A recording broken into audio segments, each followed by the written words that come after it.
Heaven to you, that's me holding up. Heaven to you, that's me holding up. Heaven to you, with all my heart. I see you. Okay, call and response. Big time with this one. When I search your light, when I search your light, I find my own. When I feel your love, I know I'm home. When I search your eyes, I see your soul. When we share a smile, well, God's grace is known. And that's me holding up heaven to you. That's me holding up heaven to you. That's me holding up heaven to you. With all my heart, with all my heart, I see you.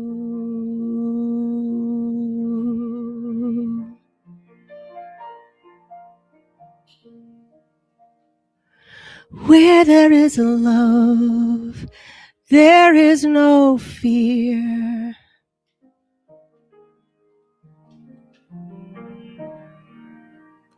With all my strength, I'll hold you here. With all my strength, I'll hold you here. 'Cause that's me holding up, oh, heaven to you. That's me holding up heaven to you. That's me holding up heaven to you. With all my heart, with all my heart, I see you. I see you. I see you.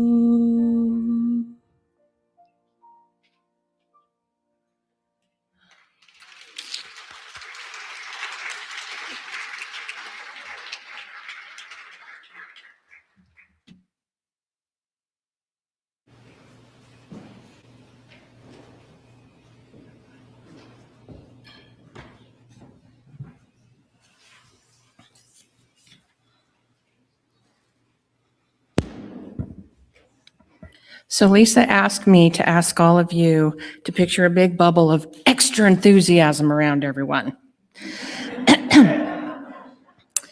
As far as when we're doing the announcements. I told her, well, if you want, I can pull out my psychotic smile. And she said, not that far. So today is Potluck Sunday. And if you're always welcome to bring a friend on Potluck Sunday, which is always the fourth Sunday of each month. And also bring a potluck dish to share in the social hall. Also today, as you can see, is our Meet the Authors event. And after the service, you're welcome to go and meet them, purchase their books, speak with them about what they've written. They will be thrilled to see you. We have some volunteer opportunities and community building events coming up. The first one is this coming Friday, July 31st, from 6 to 8 p.m. at Claire Engel Park in Shasta Lake. And we're going to have a booth at a Friday Music in the Park event. So if anybody would like to sign up to assist with that, we would greatly appreciate it. Newsletters are going out next week. So that's where you can check up on upcoming classes and events. And if you have an interest or a talent you would like to share, please consider teaching a class or a workshop. And if you would like to do that, feel free to contact Jen. This next year coming up, if anyone's interested in going to Thailand, there is an interested in sign-up sheet in the foyer for a trip to Thailand for 2 weeks in January. And it's January 18th through January 29th. You want to make sure that your email is legible if you sign up, so we can make sure we can contact you with information as we move forward. Now we want you to save some dates. Saturday, August 8th, from 9 to 12 p.m. is our next All Save Us service day, where we spruce up the center. The Bliss team is having a meeting coming up on Sunday, August 16th after the service. If you are interested in learning about what's coming up in third and fourth quarter, and if you want to assist with anything, please feel free to join Diana and others at that meeting. So as far as I know, that's all of the announcements. This morning's reason is because we're all one. This morning's reading, as chosen by Dr. Mary. In the Science of Mind philosophy founded by Earnest Holmes, building a bridge of truth refers to the practice of aligning human consciousness with universal spirit. It represents the active, conscious connection between abstract spiritual truths and one's tangible, everyday reality. The core concepts of the bridge include the unity of all life. The primary truth taught in Science of Mind is that there is one divine intelligence, God or universal mind, that is present everywhere, in everything. The bridge is built by recognizing this oneness, thereby dissolving barriers of separation, fear, and misunderstanding between people, and conscious evolution. A central tenet is that the seed of freedom is hidden within human individuality. The bridge is constructed daily as we consciously discipline our thoughts and learn to work with spiritual laws rather than against them.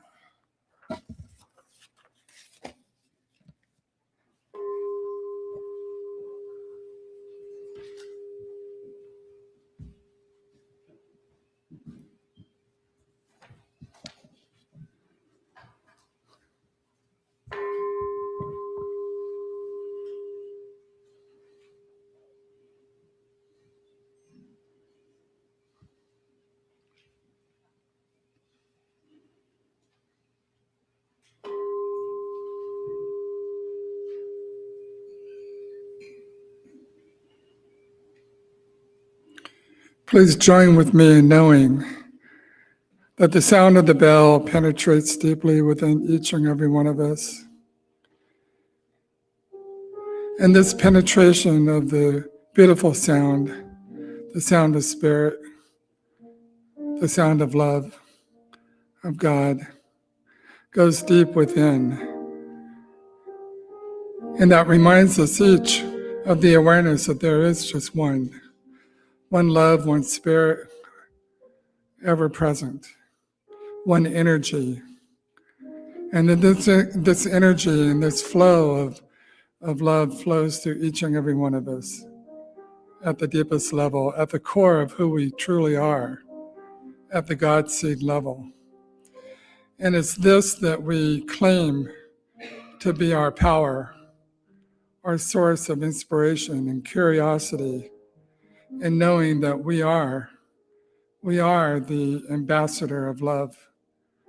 We are the ambassador of truth, the ambassador of spirit. So we allow this to go out into the world not only to connect with ourselves, but with our friends and neighbors and families, but beyond. So I give great thanks for knowing that there is that core in each and every one of us that is built on love, deeply seated in love. And I give thanks for Dr. Mary today, for her talk, for her inspiration and wisdom that she will be sharing. So I release this prayer into law, knowing full well it is so, and together we say, and so it is. Dr. Mary.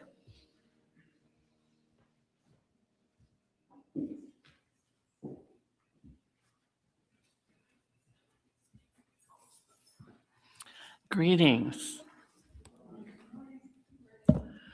This has been quite a week when you think you're preparing to show the books you've written over decades. Decades is right. And explain them and talk to people about them. And at the same time, give a talk that's supposed to be perfect. So we'll see what happens, won't we? It's called Building Bridges by What We Do. And that's so perfect for writing because, I have to thank Patty Bay because I think it was she was talking to Sue about her new book, and they got this idea of having this author day today. And then Sue gave it to Jen, our office manager, and Jen, man, she just goes with it. She's got it organized in a flash. And then Reverend Lisa very much supported it. So I thank all of them for doing this. Because a big part of why we write is we want to share our experiences. We think they're valuable enough for others to share what we've learned. And at times, especially my spiritual books, I hope hope my words are building a bridge to the future for people who are looking for really beautiful, sacred spirituality. Sometimes it's fascinating for me to even read my own book. I go, what was I thinking at that time? And how I interpreted the world as I saw it then. And boy, talk about 30 or 40 years ago, it's like, I'll be darned, this is incredible. Because there were hard times, good times, sad times, all those things together.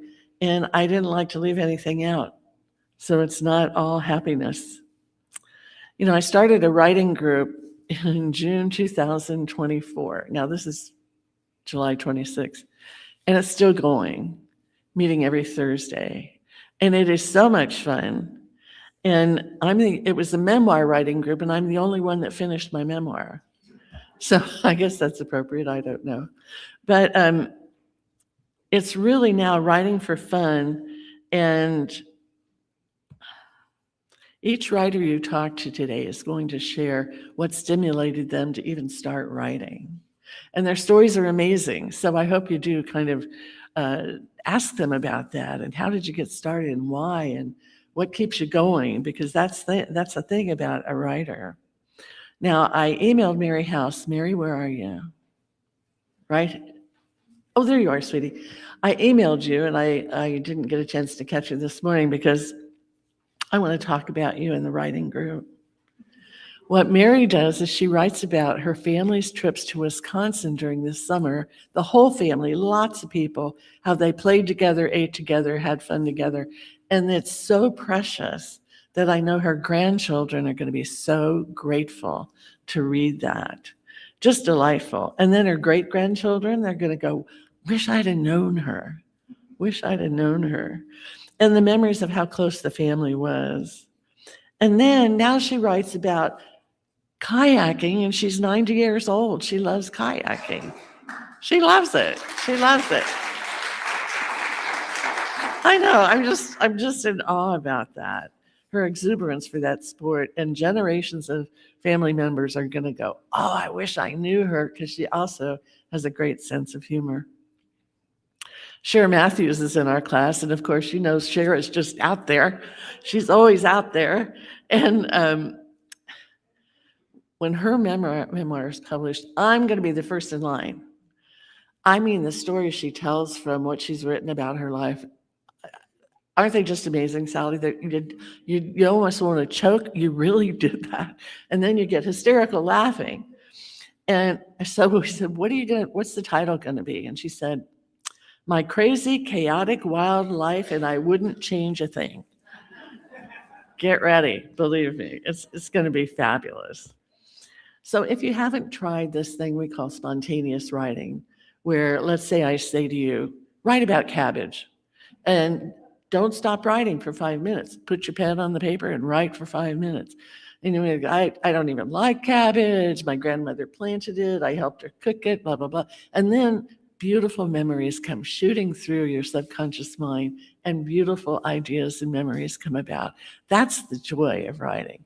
I kind of think of it like a virus that's spreading in our writing class. So you're welcome to come and catch the virus.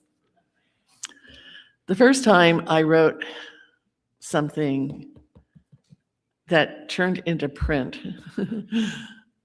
was I sent a letter to my hometown newspaper, Springfield, Ohio. I was 19 at the time and recently married and waiting for my husband to come back on leave because he was in the Navy. And when he came back, I was so excited. I was just really excited because we were going to come to Whidbey Island off Seattle for his last year. But a couple of weeks after we got settled in Navy housing, I got this newspaper clipping from my mother. And it was a newspaper write-up, but it had a picture in it that showed my brother standing next to a police officer holding up what looked like a wild cat, and blood was running down his arms.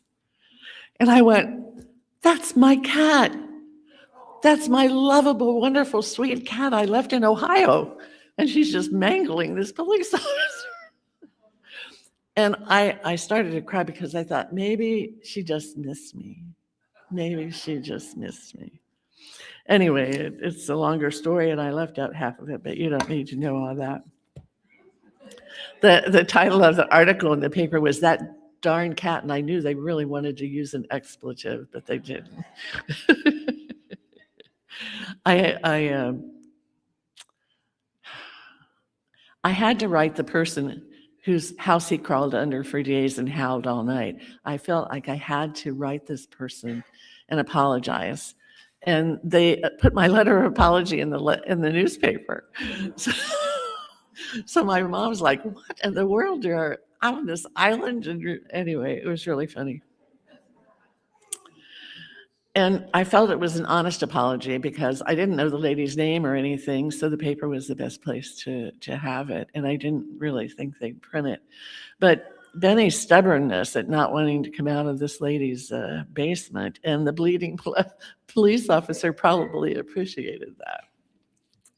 But the first book I wrote was thanks to James Golden, Dr. Golden, who was the founding minister of this church, he and his wife, many years ago. And I took all of his classes. And I took 2 years of practitioner training with him. And when I take a class, I've got my pen. I'm taking notes of everything, notes. 2 years of practitioner training because they didn't have a book about that you would read. There was not one book to read about being a practitioner. So after 2 years, when I received my practitioner license, I put all my notes together in book form and sent it to home office, said, maybe you'd like to turn this into a book so somebody has something to study. And they said, you're kidding. You just became a practitioner. How can you write a book about it? Sorry. And so I thought, I'll publish it myself. And I did. And I marketed it to a lot of ministers who were just teaching practitioner classes for the first time, and they didn't have anything to go on. And so it became fairly popular. And when I had it finally published, where am I here? Anyway, I updated it twice over the years because as I matured as a minister, I could see where it needed a little oomph here and there. So I updated it twice. And then Home Office started their own publishing company. It's called Park Point Press, because at the time they were on Park Point Drive. So they were marketing it, And then they had a big to-do. They wanted to celebrate their, I don't know what it was. And they said, we want you to update it again, and we'll put it in Science Online magazine. We'll do all this stuff. And I said, okay. Well, you forget about it after a while. And last week, I received a royalty check for the last 6 months of 2025. They had sold 93 copies of my book. Now, for a writer, that's pretty darn good. Now, the royalties aren't all that much. I mean, you might want to go to dinner on them, but anyway. But there's something about having your book in print and people liking it that it's great. About 20 years ago, I attended the Sillamar Conference Center, and I wish they still had those. They had them for many years. And I went to a workshop about a publication called Creative Thought Magazine. And some of you may know Creative Thought, and some of you probably never heard of it. I've saved every issue I ever got because it's so precious. And it has a treatment for every day of that month, all written by different people. So I've been in Creative Thought several times and wrote articles for them also. And at this workshop that I went to, just because I loved it, the editor said, we're looking for someone to write a monthly column on questions and answers. I was on it. And so a few months later, after everybody submitted what they thought they could do in questions and answers, she wrote a nice letter to everyone and said, thank you. Most applicants only sent in 1 or 2 examples. I sent 12, enough for a year. And I ended up writing that column for 7 years in Creative Thought magazine. It was really great. Then they ran into financial problems and they stopped publishing the magazine, which is a real loss. There were a group of ministers back east who decided, well, let's do one online called Creative Thinking. And they did that for a while, but it just didn't take. It's just nothing like having a magazine in your hand with real people and real prayers, and you can just feel it and use it every day. So anyway, that's what happened. One of the things I'm grateful about Creative Thought is that it kickstarted my prison ministry. The first prisoner, Michael Nichols, read an issue of Creative Thought who his bunkmate threw on his bunk. Said, here, read this. I don't know why, but he did. And Michael did. And he was like, oh my gosh, this is something I've got to know more about. So he wrote to me asking if I could help him adjust to life in prison without parole. So we had 13 years of letters back and forth, and that's what the book is about back there. My search for ancient wisdom, his search, our 13 years of letters. And I finally put that together because towards the end of those 13 years, he had had so many transformations. And I said, Michael, what would you like the cover of the book to be? And he said, I'm walking along this precipice and it's really, really dangerous. And I come to this portal and I go through it and there's this blood red orange moon or sun. And he said, that's how it feels. So I had another prisoner who was an artist and I told him. And so he painted the cover and we sent it to Michael and he goes, well, it wasn't that hard. So I said to Charles, can you add some flowers? And he put 2 little flowers right on the precipice. I don't know. Anyway, it's just kind of funny. Just kind of funny how it came out. So back to the writing class. At the end of each class, we receive a 5-minute and a 10-minute prompt for homework. So during the week, you write about the 5-minute prompt, whatever the topic is, and then the 10-minute. And at class, that's what we do. We read them out loud to each other, and it's wonderful. Sometimes they get lots of praise, and sometimes we laugh ourselves silly, and sometimes there's tears because they're so sensitive. Sometime last year, one prompt I asked the class to write on for 10 minutes was, why do I write? And Judy, if you can come up, I'm going to read this thing from Kathleen. Thank you. Kathleen Patton's writing on this topic brought tears right now, brought tears to my eyes. And I called her yesterday and I said, I want to end my talk with what you wrote. And she said, wow, that was so long ago, but it just touched me so deeply. She said, you really made my day. Why I love to write. I write because I was curious about the class that would never end.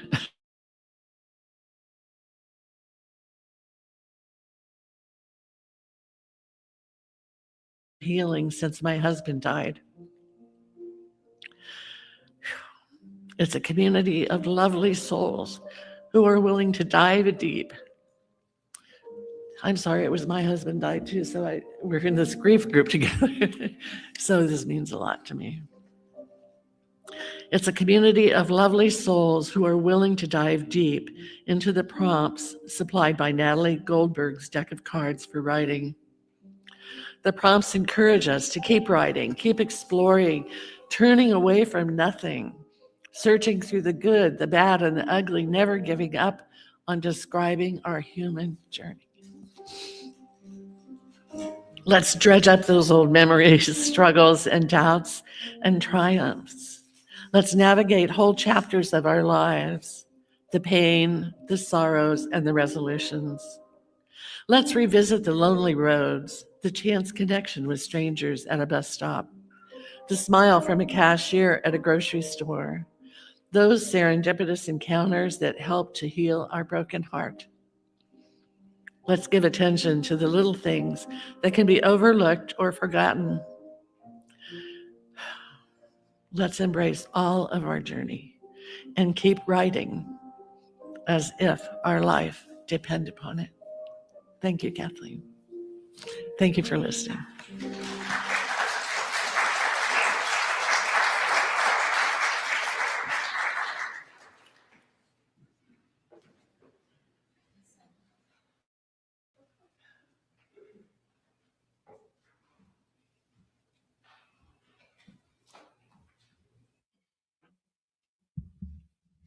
I had no idea the talk was going to be about this.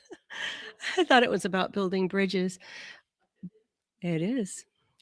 Well, this is a song, a new one that I wrote. I love writing so much as well. This is kind of a surrender song, surrendering my life to God and realizing that I am God's song. So I'm glad I chose this one today. Wow. God.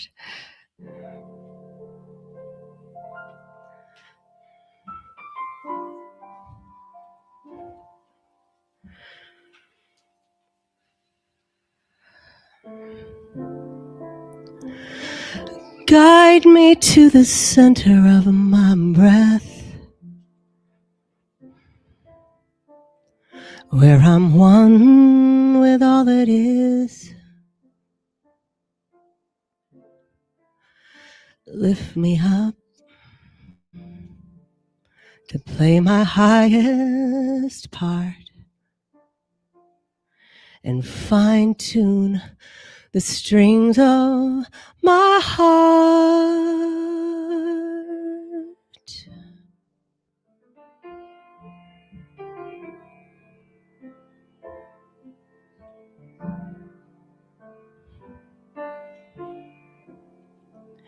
Imagine every emotion tuned just like an instrument. You realign all the fine layers of dissonance, composing all the space within.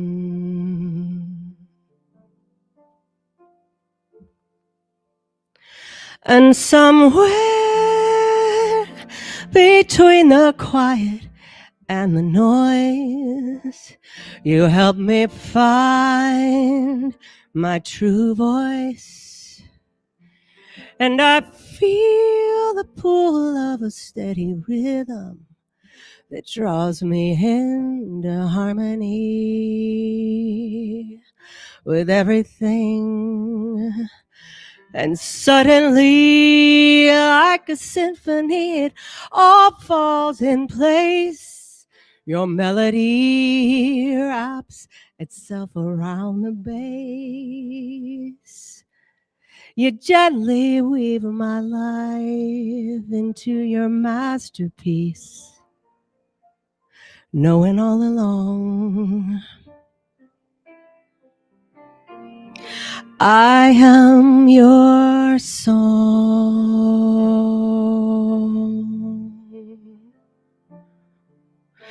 I am your song.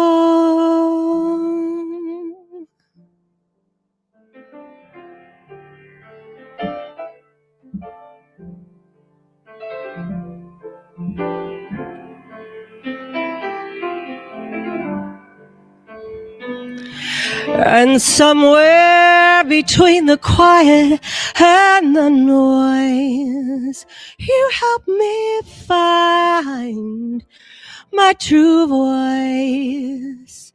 And I feel the pull of a steady rhythm that draws me in to harmonies in the perfect key. And suddenly, like a symphony, it all falls in place. Your melody wraps itself around the bass as you gently weave my life into your masterpiece. Just knowing all along I am your song.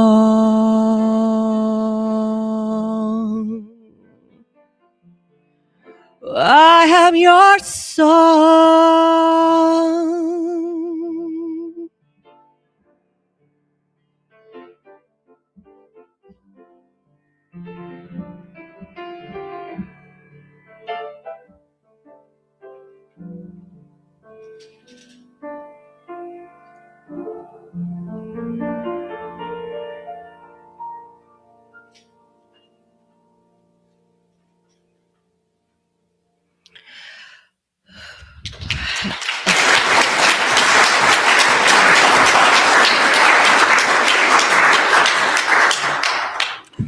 Thank you, Holly. That was beautiful. Good choice. It's all divinely inspired. So I'd like to invite the ushers forward.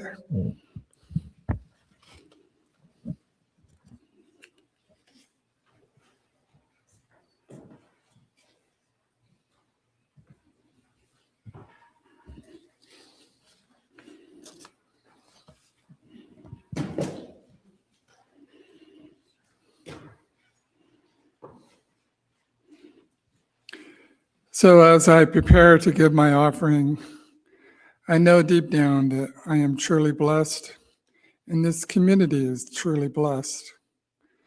And my heart is filled with love and appreciation, since what is offered here is for my spiritual well-being and the well-being of this center.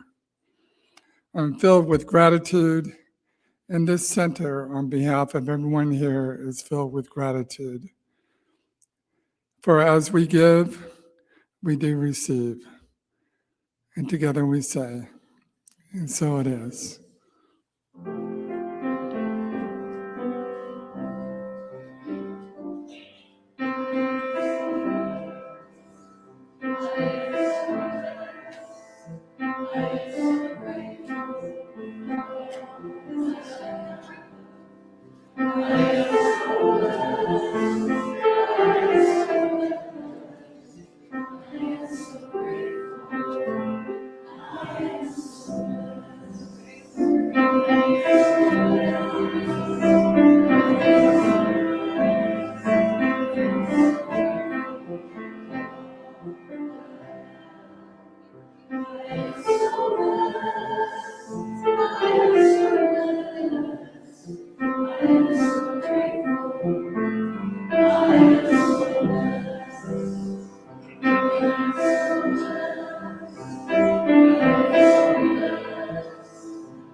And I know for each and every one of us that we are so grateful. I am so grateful for the blessed donations received in the offering this morning and during the week, and all the seva and the heart that pours out to those who show up and take care of this center and support this center in many, many different ways, including taking classes, being involved in the community, showing up for the community events, and allowing this town and this area to know about this wonderful place and our community that we all support.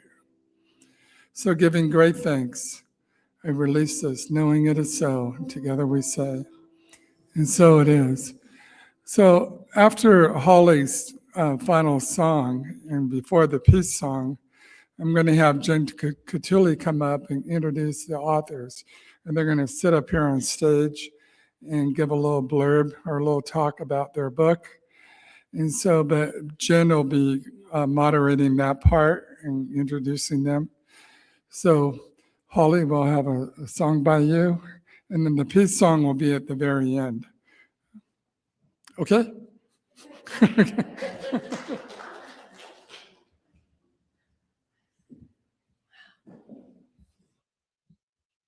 Okay, God's design. All right.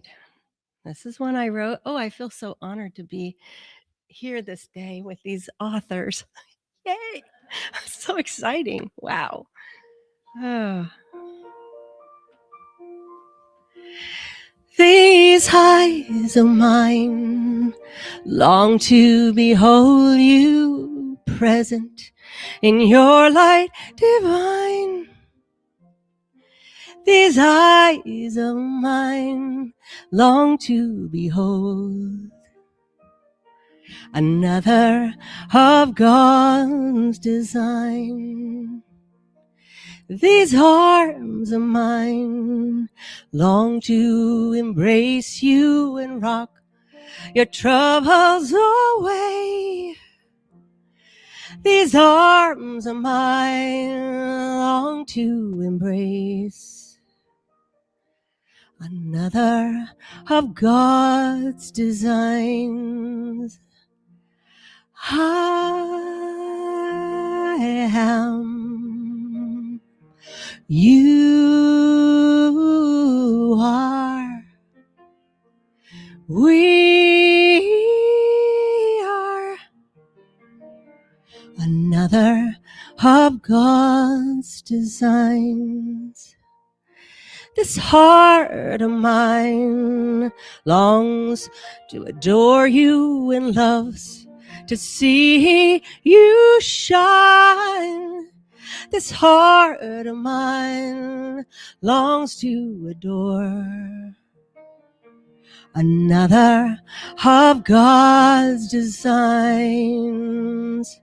This voice of mine longs to give you the harmony within my soul. This song of mine I sing for you is another of God's designs.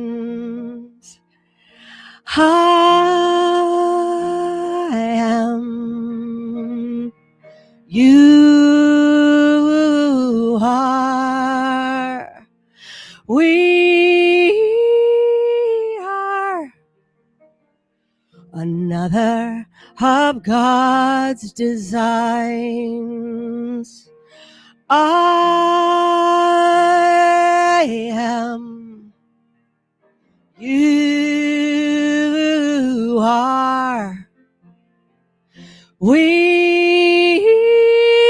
are another of God's designs. Another of God's designs.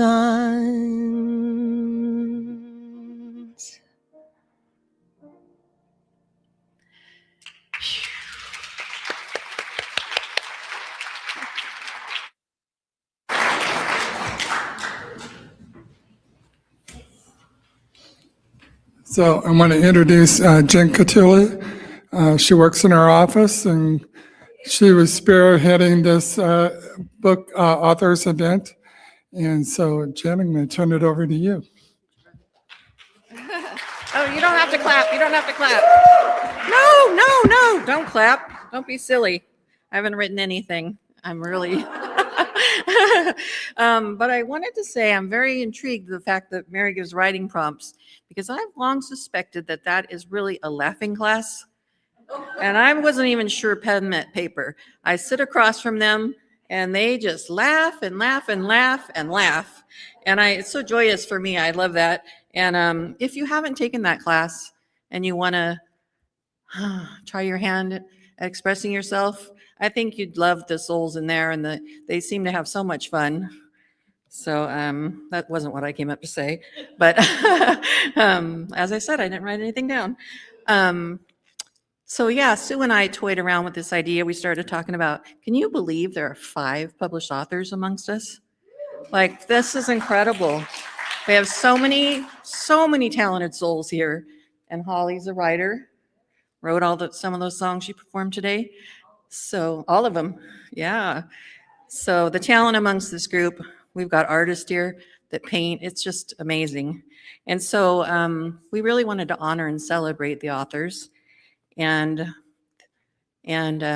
just acknowledge them and support them and let them know we love and cherish their work. So it's my honor to bring up Patty Bay.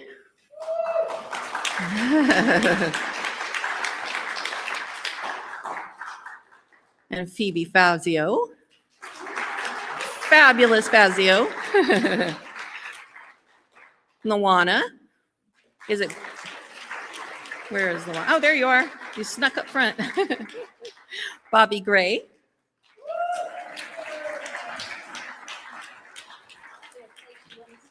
Wherever you'd like to be. And Reverend Dr. Mary Mitchell. Please welcome them.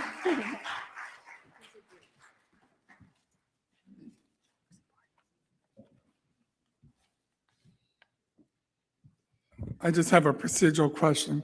I can move this over to the side and you work with a handheld mic, or you can come up to the podium. What would you prefer? Podium it is. Give us something to hold on to. Hi, I'm Patty Bay, and I love this church. I've been part of it since 1980s, actually. I just haven't been here in a while. So, yeah, very first time I came, church was in that big room behind what is now Final Draft, when James and Andrea started it way back then. So it's a long history. Anyway, I brought today my children's book, Earth School. My first book was called Therapy in a Nutshell, which is the basic lessons I teach in my psychology practice, which I've been doing for 43 years. And one of the basic lessons I teach all the time is why we are here on earth. And it comes from my training from Center for Spiritual Living. We used to be called Church of Religious Science. You guys remember that? Very long time ago. And we've evolved a lot. So the idea is that we come to earth to learn lessons. And it's not supposed to be all fun and games and easy. It's about adversity. It's about handling adversity and growing and learning. And so I teach this lesson to people therapeutically all the time with whatever they're struggling with, trauma. I do a lot of trauma work with first responders, military. I'm an expert witness in sexual assault, molest, and rape in 4 states. So I deal a lot with real big trauma. So what I thought is it's such a simple, easy lesson. So I put it in a children's book. And my thought was, if you're a grandparent reading it to your grandchildren, or a parent reading it to your child, it might remind us as adults, as we teach it to the children in our lives. It's a very simple lesson. It also, the idea is to teach our children and our grandchildren, it's not supposed to be easy here. You're not a victim. You're being led into what you need to learn to grow in Earth School. So it's a very simple concept, and it's illustrated in a way that tries to be inclusive of everybody and what relationships they could be having. So it's back there in the back, happy to sign it. And the other thing I brought with me is the new CD that Randy McGinnis and I did called Biolateral Healing. And the reason I want to make sure you know about it is because I do a lot of EMDR, which is right hemisphere, left hemisphere trauma work to bring your entire brain to the problem. So this biolateral healing has me playing a deep bass flute, Randy's playing a higher A flute, and it seamlessly goes from right hemisphere back to left hemisphere. Some bio healing music is dun, dun, dun, dun, dun, dun, and it's kind of annoying. This is beautiful flute music that Bruce Turgan engineered to go from right hemisphere to left hemisphere. It's anti-anxiety. It'll help you fall asleep. It'll help you get back to sleep. That's what I always need. And it helps with insomnia. So you listen with headphones, and it is super, super healing. And we did this to just help heal the world. My motto with my podcast, Dr. Patricia Bay, Therapy in a Nutshell, is I just want to help heal the world 1 hour at a time.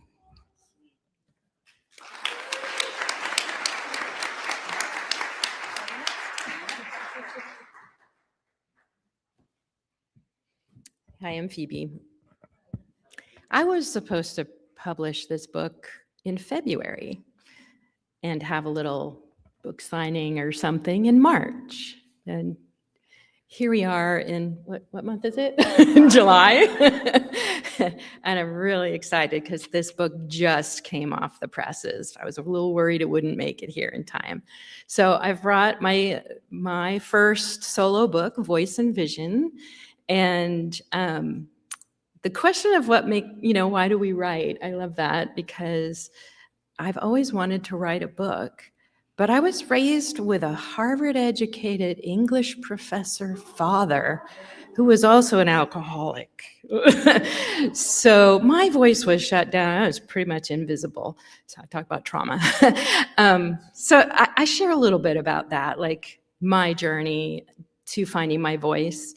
And also there are invitations for your journey. And I lead you on a journey of finding your voice or going somewhere else with your voice if you've already found your voice. And beyond that, if you have a business or you're thinking about a business, the spiritual aspects and the use of the voice and how that can benefit your business. I'd like to read just a little bit though. Would that be all right with you? So this is, the book is in 3 parts. So the first part introduces you to the sounds of the 7 chakras and takes you on a journey. And the second part adds in some more chakras for the 12 chakra system and playing around between the chakras and so forth. And then the third one goes deeper into what can we do with our voice and where can this really take us beyond where we thought we could go. And what about vision? You might be wondering, it's all about voice. The visioning practices in here are guided for you to open to your highest vision, and then learning how does the voice affect that. But I just want to share, and this is from the second part. We go just a little bit deeper, but I thought it might let you know what this is kind of going. Where is it all going? And it's called How I Found My New Voice and How You Can Too. When I found my new voice, I was very surprised by what I discovered. I didn't know I had such a big voice in me. It had been held back for so long. And I definitely didn't know I could channel anything. I discovered I can channel light languages and other sounds from many different beings, such as a Cherokee medicine man, Tibetan monks, Mongolian nuns, angels, astral beings, and hathors, which are manifestations of the Egyptian goddess.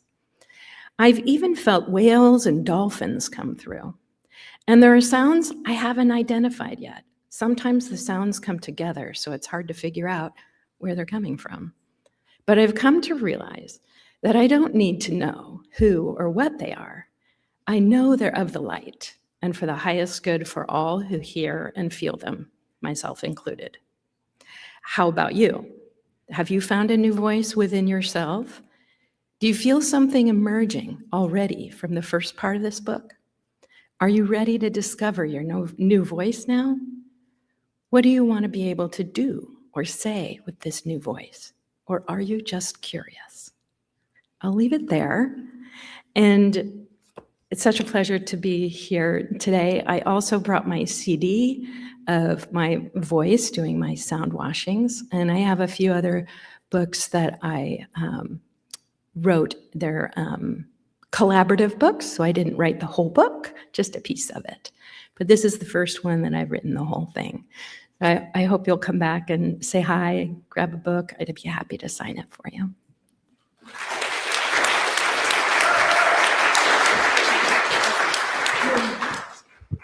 Okay. Hi, everybody.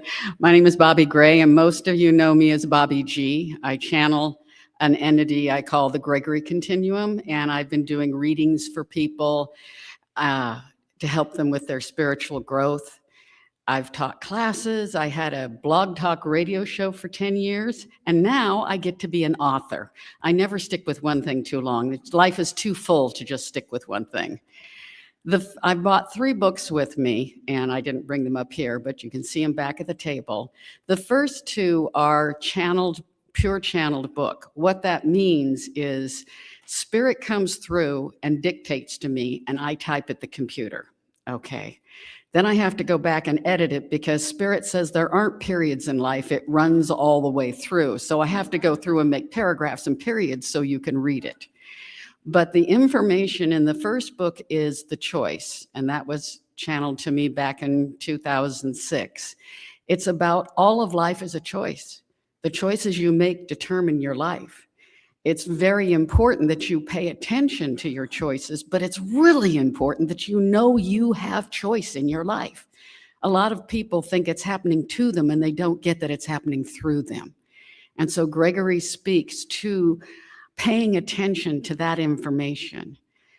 The second book sat on my computer for 20 years because it was too expensive to publish back then. But now with KDP, you can self-publish.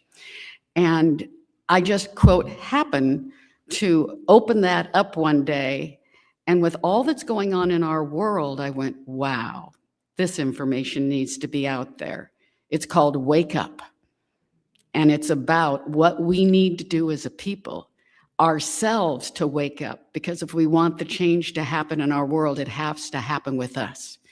And it's a short little book, but it's profound. And people that have read it say they can't just read it straight through. They have to stop and marinate with the information and think about how it is for them so that they can begin to wake up. The third book is my first ever novel. Now, they tell you when you start writing to make it simple, only have a couple of characters and make it short. My first novel has 2 little girls meeting in a dream time that goes out to their societies. One lives in the cave and one lives on the surface, and how these 2 societies come together and learn to live in harmony at best. And it's the challenges of that. The book is 603 pages long, so I didn't listen to what they said about making it short or simple. And the way it came through to me, I want to share, was really fun. Roger was involved with this, my husband was involved with the sound team at that time and really passionate about being involved. And I kept saying to Spirit, I want something that gets my attention, something that fills me up. And I have never seen myself as a writer. I only got through college English because I was dating an English major who corrected my papers. So this isn't my genre. But I sat down and this story just started flowing through. It flowed through for about 7 years until I retired, and then I finished it. And I just love the process of sitting down, and I don't know what's going to happen as the story comes through. It just flows onto the page. And it's so much fun what Mary's talking about when you step into that energy of writing. It's just a thrill that I enjoy. So I've bought those 3 books with me. And at home, I have 4 more called The Gaggle of Girls, which is a series of stories about women empowerment and helping each other in their community. That one is still in the process of getting published. So I have the 3 others with me. I hope you'll stick with me. There's my webpage, and you'll find out when I publish the others. So thank you very much. Come back and visit. I'd love to meet you.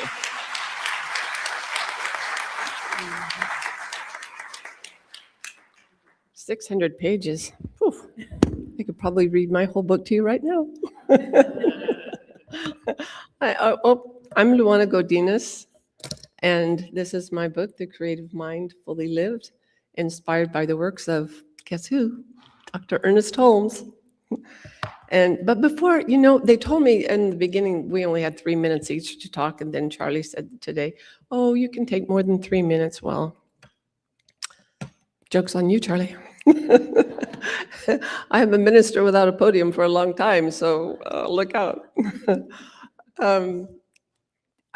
So the first thing I want to tell you guys is it's just really great to be back and be among my old friends and see your smiling faces. And I miss Northern California and you all so much.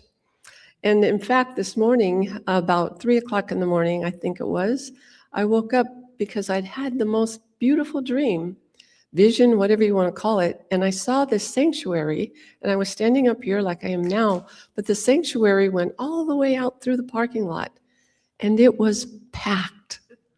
It was packed full. So I'm just going to hold that little vision for all of you and for this center, because I love this center. I also have been a part of it since the first days, and it's very dear to my heart. I always say I grew up spiritually here. And so this book, The Creative Mind Fully Lived, was inspired by Earnest Holmes' first book, The Creative Mind and Success. And what inspired me to write this particular book was I spent last summer here, after being away from the science of mind for many, many years, I spent last summer here being a part of this center. And I actually spoke last August here, and in preparation for that talk, I think Mary loaned me a Science of Mind book, like the textbook. And on the first page, Ernest Holmes says they look forward to the day when science and religion walked hand in hand. And it occurred to me during that time that we are living in that time right now. We are living at a time where science is, we have the God particle, for goodness sake, where science is proving what Ernest Holmes talked about from inspiration decades and decades ago. And we use terms like neuroscience and neural pathways and the new science and coherence and alignment and all of that language. So this book is written from in that meeting place. So a dear friend of mine on Maui started reading my book, and she came to me and she said, Luana, I have to tell you, I started reading the book and I don't know that I understand it very much. And she said, but I love the stories. So I thought today I would just read one of the anecdotal stories in the book to give you an idea of where I go with this, and I'll put it into context for you as well. So Dr. Holmes was clear.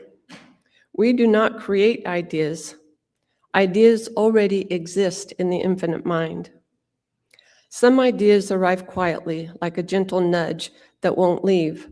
Others arrive with sudden clarity, almost startling at their certainty. Some feel like direction. Others feel like remembering. Some come as questions that won't release you. Others come as visions that feel wilder and wider than your current life. This is important to remember. An idea from the infinite never asks you to rely on your own resources. It asks you to rely on the source that gave it. The idea and the provision always arrive together. So this story came from, I was on Iceland, and I was watching the puffin birds. So this is the story of an idea finding its outlet. High above a rocky coastline, a seabird builds its nest each year on a narrow ledge. The wind is fierce there. The waves crash violently below. From the ground, the place looks impossible, too exposed, too precarious, too small to sustain life. And yet, year after year, life appears there. The bird does not question whether the ledge is enough. It does not analyze the wind or argue with the conditions. It responds to an instinct deeper than fear, an inner knowing that says, this is where life continues through me. The ledge was never the source of life. It was simply the place where life chose to express. Ideas of the infinite work the same way. They do not arrive because circumstances are perfect. They arrive because consciousness is ready. When you stop arguing with your worthiness and start trusting the origin of the idea, life reorganizes itself around the expression, often in ways that you could not have planned or predicted. The bird does not question whether the ledge is enough. It does not analyze the wind or argue with conditions. It responds to an instinct deeper than fear. And I just read that. When you recognize an idea as infinite in origin, you stop negotiating with your worthiness. You stop shrinking to match old identities, and you stop assuming you must do it alone. So then reflect.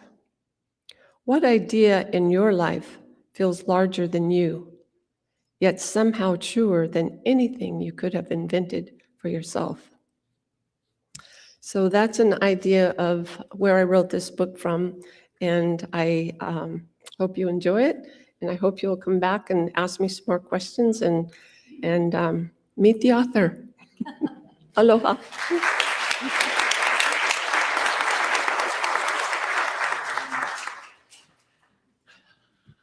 Don't you just love writers?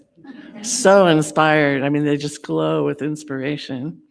Well, I just wanted to share the first book I did. It's when I first came to this center, and well, it was in the Red Lion, and heard James Golden speak, and I was just mesmerized. And after a couple years, he got on this kick of life is risky business. We all should do skydiving. Do you remember that? He took so many people skydiving. I went, no, we own a plane. I ain't jumping out of one. But anyway, so I hired a photographer, a skydiving photographer, to go with him one day and take pictures of him as he's flying down. And then I published that with 10 of my favorite lectures that he gave. And that was my first entry into publishing. And so from there, I went to anything I was doing, you know, the practitioner training, anything I was doing. So many notes. Oh, this could help someone. This could build a bridge somewhere. And so I've got 6 books back there that I've done. And I hope you'll take a look, especially at the big gold, yellow, red moon with the flowers on the crevice. Anyway, it's just a lot of fun doing that. And I've got 2 more in my mind that I'm working on, but that's another talk. But enjoy that. I'm just so thrilled that we did this. And I'm really appreciative that you're listening very intently and appreciating what you're hearing. Thank you.